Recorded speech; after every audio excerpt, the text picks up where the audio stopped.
Well, now that GT7 1.44 is here, of course it's time for my first thoughts, first impressions, overarching review if you will, before diving into each individual car in the coming days on the channel. And of course I will, as always, do a little dedicated video probably tomorrow about the new engine swaps, which this time around, spoiler alert, focuses in on Mitsubishi in particular. First of all, we've got to talk about the Toyota. This is by far the standout for most of us, probably not all, but certainly the majority. Of course, a legendary car to come back. So what's it like? Well, for the first time ever having an interior is a pretty good start in Gran Turismo. For the first time ever as well, being able to change the livery on it, making a road car replica, or the older style which we used to have in Gran Turismo 2 with the streaky livery like I'm racing with here. It's a gorgeous looking car in full HD glory, sounds fantastic. It is indeed in Group 2. It's 2.5 million credits to buy in Hagerty at the moment, and of course that could and probably will go up in future. In terms of performance, it's a bit of a weird one, because it's fantastic to drive, don't get me wrong, it's very quick, and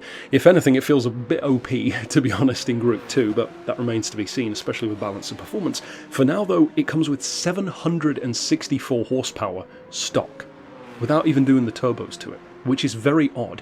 That feels much more like a qualifying trim, where it should have more like the 600 horsepower region, but that again kind of reeks of this uneven nature of how they represent cars in Gran Turismo. And to be fair, it's always been a problem that they've had. The Lister Storm was too heavy, the Panos was too heavy, but then on the other hand you'd have stuff like this, which seems to be in a qualifying trim, but then the Nissan R92 CP, for example, is not in qualifying trim, despite the fact that if it were, that was, I believe, the single most powerful Group C car to ever race, with 1200 horsepower in qualifying. So there's definitely a mismatch there. In terms of how it actually drives, it's fantastic. If you were looking forward to the GT1, I think you'd be hard-pressed to be disappointed. There's no sluggishness, it's fantastic through corners, the brakes are very good, the sound is great, the look is stunning.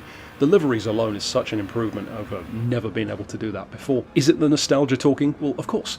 But it's also just a really cool car in general. Some people will definitely be disappointed by the fact that it is in Group 2 rather than Group 1. It feels to me like it should be kind of in between. There needs to be a split category there, wherein it feels kind of a little bit too good for Group 2, but maybe not quite quick enough for Group 1, almost like a Group 1B kind of thing, or as I said recently in another video, why not have like historic subcategories in each one, or actual GT1, LMP 900, all these kind of things. You know, what a radical idea that would be. Moving on though to the Lamborghini, this one was a bit of a mixed one, a bit of a controversial pick. I saw some people saying they love the fact that we've got a new super SUV, another Lambo, a genuinely different Lambo. You can certainly agree on that, whether you consider it to be an Audi or not. Other people were raising that point. It's just a big Audi, who really cares? I don't care about 4x4s. All valid points and totally based on personal preference. Incidentally, the total price of all three cars is 3.1 million. Of course, the Toyota makes up most of that. Both the Audi R8 and the Urus are exactly 300 grand a piece. This one though, in terms of spec, as you'd expect, it's pretty damn strong. Turbo aspirated, of course, four-wheel drive, obviously. 549 points though is quite good for something with 641 horsepower, and of course the primary reason is because it's big and it's heavy and it has a very high centre of gravity, so it's just under 2.2 tons, about 3 kilos off, 2197. I can confirm though, you can make this into a powerhouse, and as long as you leave it on sports tyres, in quite a reasonable point level as well. In fact, it's barely 700 points with over 1,000 horsepower fully tuned, and you can drop the weight by a lot as well, like the 1600 kilo-ish region,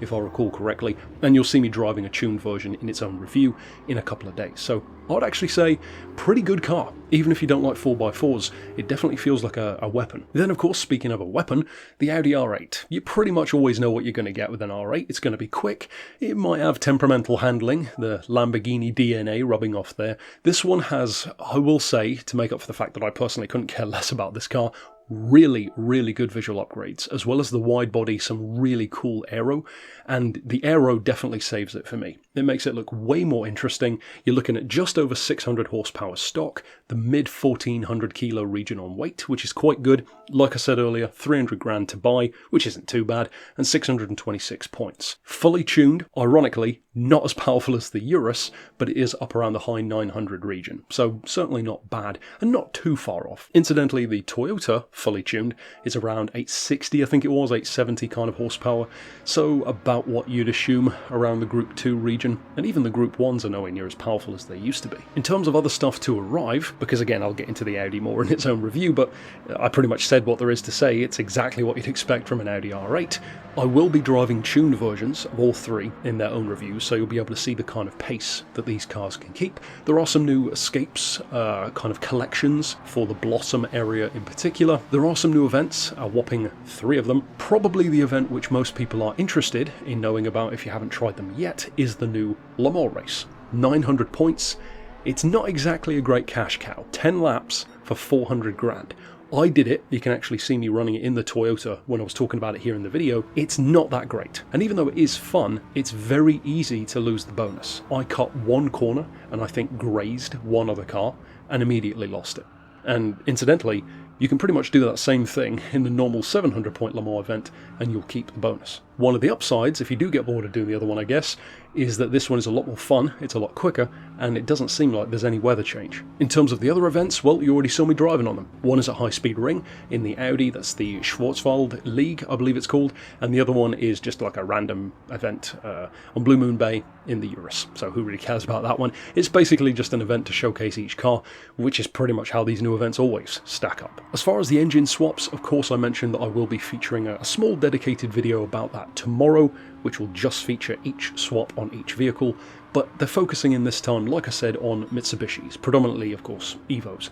It seems more like the kind of community who would rather have the standard engine, if anything. You know, that's a very popular thing in JDM, to really take pride in your original motor, putting out crazy numbers. But hey, if there are people who want to swap it out, I guess, for extra power in some cases. And it does appear that, as I predicted, it was a typo about there being 4 vehicles. There certainly isn't a 4th vehicle that I can tell. This time around, yet again, not having a track is definitely disappointing.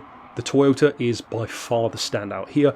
Thankfully, the Toyota definitely carries the update. Even if you don't care about the Lambo, if you don't care about the Audi, such as me, and if you don't care about a couple of new events, Scapes, and incidentally, one quite nice bonus is actually the Jaguar Collector's Book. Because if you don't already have the pretty expensive Jag D-Type, as long as you've collected the other 3 Jags, which aren't exactly always cheap in their own right, then you get the D-Type for free. So that's a hell of a nice bonus. And like I said, if you don't want to buy the Toyota, you can try out in-time trial as well. But if you think I've missed something, if you noticed any kind of funny or weird glitches, maybe some kind of change in physics or point levels that has affected stuff, then of course drop that down in the comments. But that's it for my initial first impressions on 1.44, and of course stick around in the coming days on the channel for the rest of my thoughts on the individual cars, maybe some tuning, and of course in future for a special projects pack still to come for this month. But I'll see you next time with more, and for now, thanks for watching.